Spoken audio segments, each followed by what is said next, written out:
Hello viewers, Nagaland laga election laga fever do gurum hoina jai ase. Aji 10th of February ase. Aji withdrawal date to aji ase. To candidates kan kun withdraw gurubo aji total finalize hobo. Holi bi amikan aji do yade Congress Bhavan Dimapur aina ase. Aro amikan jankari pai ase.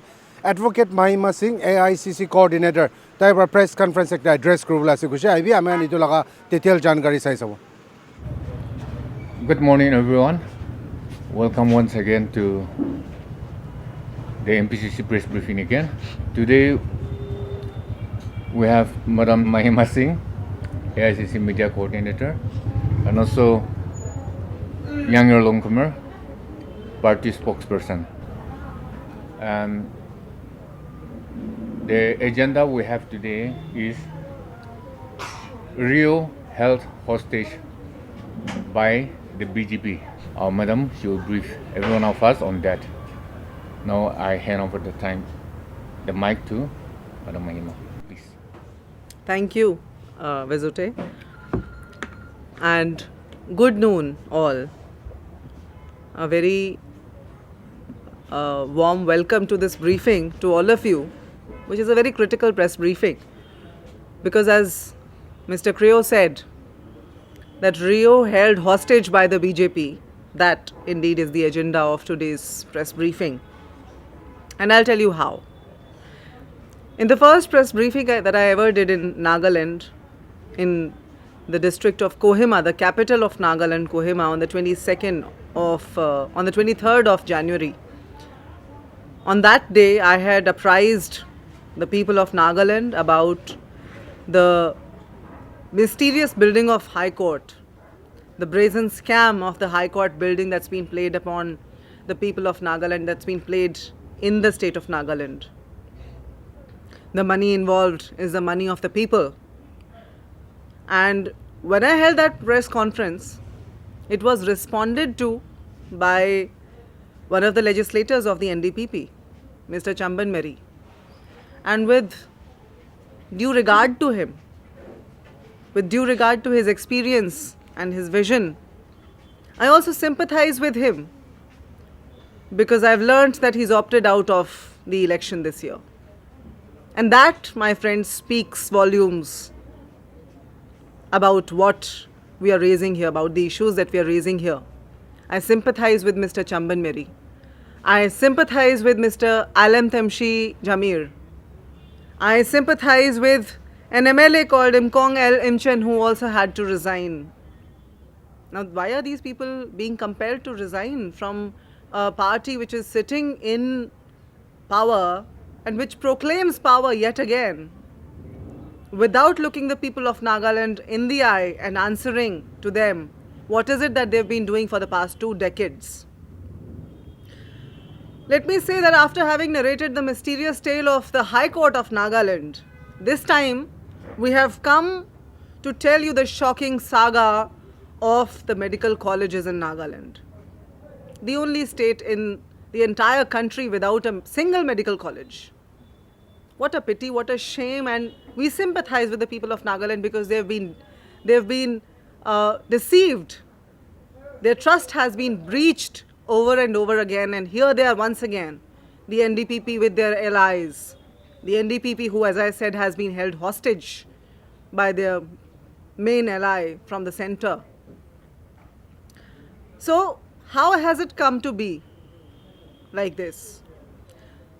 The Ministry of Health and Family Welfare, my friends, the Union Ministry of Health and Family Welfare in Delhi administers a scheme, namely establishment of new medical colleges attached with existing district or referral hospitals. Now, by virtue of this scheme, under its phase 1, Naga Hospital at Kohima was approved to be upgraded as a medical college, to be conferred a campus of a medical college. And for that, 189 crores were sanctioned by the center with a 90:10 ratio. 90, the center would pay to the state.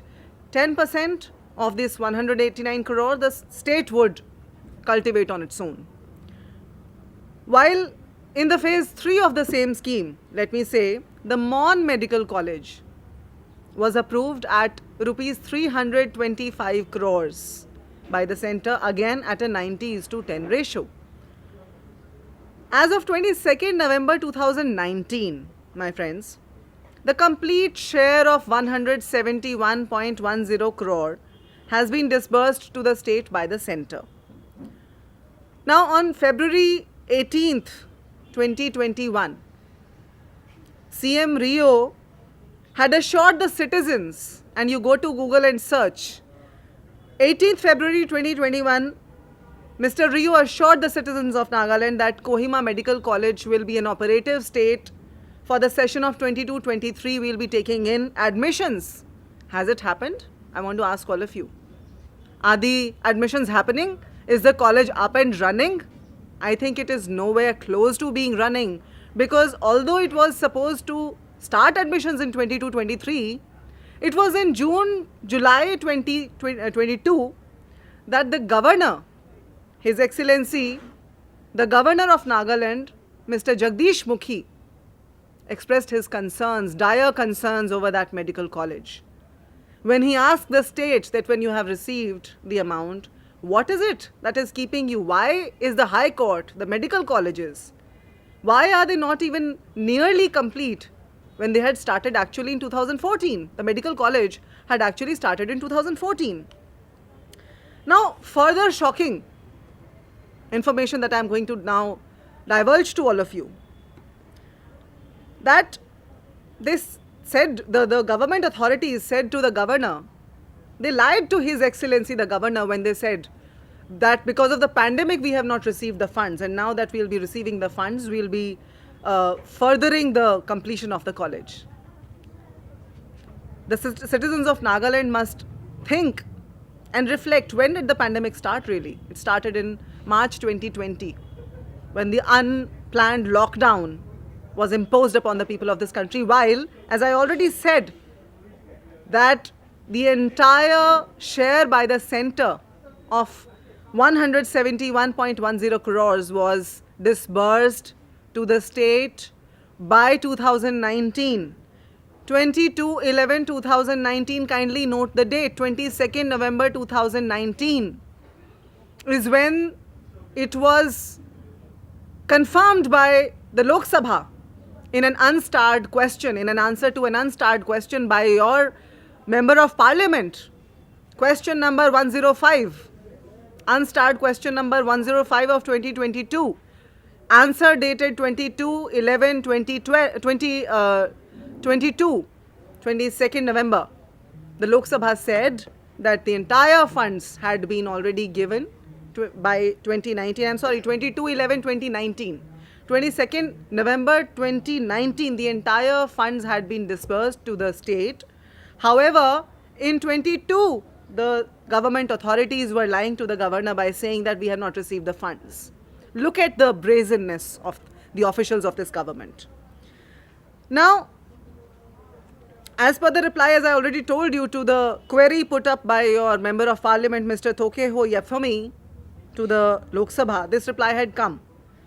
Thereafter, 242 crores out of the 325 crores for the Mon Medical College. Also, again, it is not me or the Congress merely alleging it. It is a matter of fact. And we'll be supplying you with the copy of those Lok Sabha questions where the Lok Sabha has answered to your MP in 2022, in 2019. It has been answered by the Lok Sabha that 242.5 crores of the centre's total share of 292.5 crores out of the 325 sanctioned crores have been received by the Rio government, yet the plight of the citizens of Nagaland meets no end owing to the malified intentions of the Rio government. It is also notable here, very interesting, who is your Minister of Health and Family Welfare? Your Minister of Health and Family Welfare comes from the BJP. Why did I say that the NDPP has been held hostage? CM Rio has been held hostage because your Health Minister of the state, Shri Pangnew Phom, is from the BJP. He's out to contest yet again, as I understand. And so the question that arises in our mind is that, is the conscience of the NDPP absolutely dead now? Is the NDPP operating with absolutely no conscience? Because if they had even a bit of conscience left within them, they would ask Mr. Phom this very critical question that now I am having to ask on their behalf and on behalf of the people of Nagaland. The question that the Congress is raising today is, what has kept Mr. Phom from keeping the word to the people of Nagaland of giving them a medical college, in spite of having received 100% funds for the Kohima Medical College, Naga hospital that was to be converted to Kohima Medical College, and more than 90% funds for the Mon Medical College. Yet, you see that it is nowhere close to being inaugurated. And they are asking for people's trust once again. On what grounds have they engorged this people's money? This is the taxpayers' money. The whole of the country comes together. The money that center pays to the states is levied as taxes from the people. The revenue that the central government generates, they must answer. Not only the people of Nagaland, but people of this entire country, that how and why have they breached the people's trust? Why is the state of Nagaland still bereft of a medical college? With utmost responsibility now, I'm going to say this term. This is politics of ransom that has been played upon the people of Nagaland, that they are yet again out to play. You remember how a couple of days ago they were fighting for 30:30 ratio with NDPP, the cat fight that's happening out there. And so you must understand here that this is how NDPP and Mr. Kreo have been held hostage. This is politics of ransom prevailing over the state of Nagaland, because the friends of Kreo from the BJP function with that sort of mindset. They blackmail. They can blackmail because they know the weak points of your chief minister. They know where exactly to attack. Now, scams like High Court and the medical colleges, the answers have been put on record by the Lok Sabha. Yet when the question was asked, by when will it be complete? Your MP had asked, by when will it be complete? The answer was, this answer came in 2019, by the way, I'm telling you. In 2019, when your MP, Mr. Yepthami, had asked, the answer that came was, the state government has been asked to expedite. Yet, in 2022, the governor was lied to. In 2019, mind you, the central government said that the state government has been asked to expedite the projects. And in 2022, your government officials, Nagaland government officials, tell the governor, His Excellency, that it is because of delay of funds, when the center had already remarked what I've just said. Now, the point that comes to mind here is, when one sits and reflects, when one sees the ground situation in Nagaland, one is compelled to think, is your CM Kreo, in connivance with the BJP, responsible for insulting the people's mandate? It is the political will of the voter of Nagaland that's being time and again undermined, played around with, insulted. And so we sit here and we wish to remind you, we wish to remind the voter of Nagaland that most of the government hospitals, schools, colleges and the government infrastructure that you see today, the foundation of this was laid by the Congress. And here we are yet again to rekindle hope. Hope in the hearts of the people of Nagaland.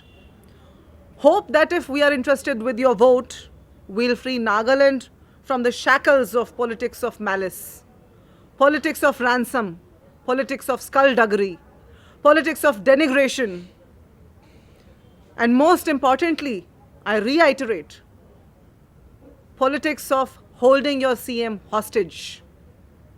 to mislead the people of Nagaland. We want to give hope to the people of Nagaland that if we are voted to power, the Congress is committed to giving Nagaland a world-class healthcare infrastructure.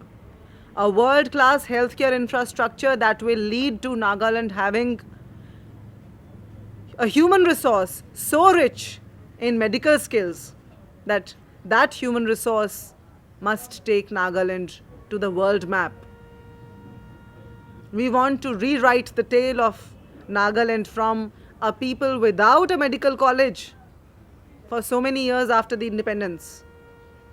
For 20 years after the NDPP BJP rule, to a point where the state of Nagaland is known for its excellent human resource, excellent medical and paramedical staff, generating employment opportunities not only for the people of Nagaland, not only for the youth of Nagaland, but for the youth coming from elsewhere, from world over, to study in the beautiful district of Kohima, surrounded by the Zuko Valley. Why is the tourism in Nagaland lacking?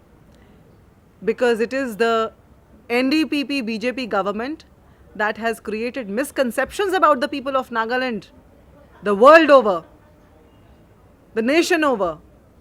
Why is it that the people of India, the people of this country, are yet waiting to explore options and opportunities here along with their brothers and sisters in Nagaland? So, with this, I urge the NDPP government, I urge Mr. Kreo to please present his report card to the people of Nagaland. They have seen your manifesto from 2018 and we don't have a short-term memory loss, sir. We remember and we ask for your accountability, answerability. We want to know what is it that you've done to the youth of this state. What is it that you've done for the women of the state? What is it that you've done for the senior citizens of the state? Where is our High Court? Where are our hospitals? Where is our medical college? With this question, I say thank you. Your questions, please. One question. Yeah.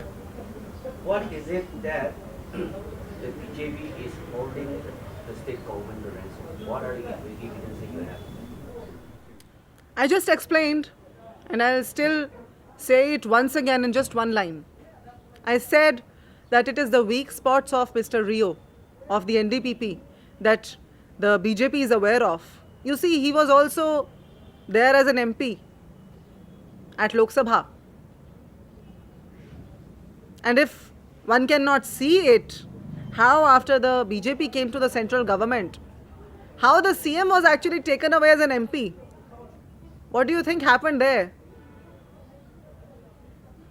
While Mr. Kreo trusted the BJP was too busy in exploring his weak spots. And that's why they are holding him hostage today. Okay, what are the weak spots according to you? These scams that I pointed out to. An incomplete High Court for about 16 years. An incomplete hospital, medical college, two incomplete medical colleges in fact. And I remember when the land was allotted, when the land was identified for the Mon Medical College, within a few days the village councils came up and they withdrew their NOC from there. And then what happened? Mr. Kreo actually was trying to play the same tactics that the BJP plays on him, on his people.